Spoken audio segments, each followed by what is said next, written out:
How does a leopard get its spots?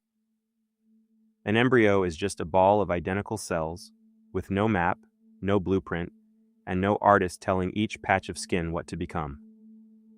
And yet, out comes a coat of spots so precise you could never mistake it for anything else. The answer came from a mathematician, not a biologist, and it's one of the most beautiful ideas in all of science. Look closely at any animal's markings.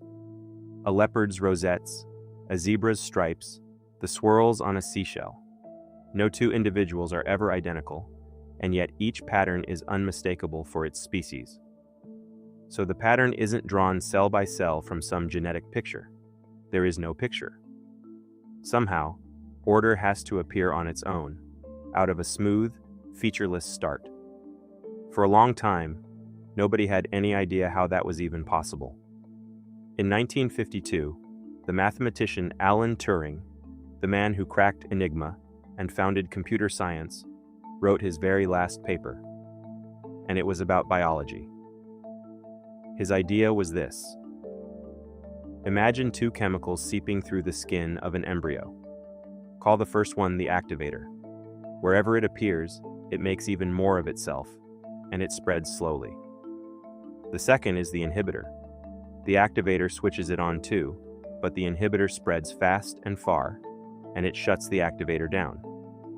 So a dot of activator builds itself up into a spot, while broadcasting a wide ring that forbids any other spot from forming too close. The result is spots at a regular spacing. Turing wrote this the year before we even knew the shape of DNA. Here is that idea, running for real. We start with nothing but random noise and let the two chemicals react and spread, step by step, following Turing's equations exactly. Watch. Out of the static, spots begin to sharpen, compete for space, and lock into place. Nobody positions them. Nobody decides how many there should be.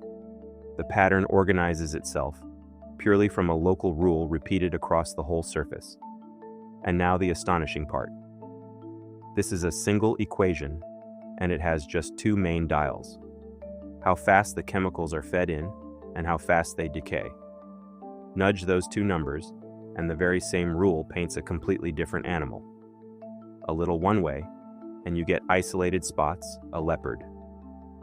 Another way, and the spots stretch into stripes, a tiger, or an angelfish. Push further, and they join into winding labyrinths like brain coral or your own fingerprints. Or invert the whole thing into a field of holes. One equation, an entire zoo of patterns. For decades, this was just an elegant theory. But then biologists caught up. On certain tropical fish, the stripes actually drift and rearrange as the fish grows, shifting around exactly the way Turing's math says they should. His mechanism has since been traced in the ridges of fingerprints, the spacing of hair follicles and feathers, and the whorls of seashells. A mathematician, working alone with a pencil, explained one of biology's deepest tricks before the biologists could. No blueprint, no painter. Just two chemicals chasing each other across a surface, and a rule simple enough to write on a napkin.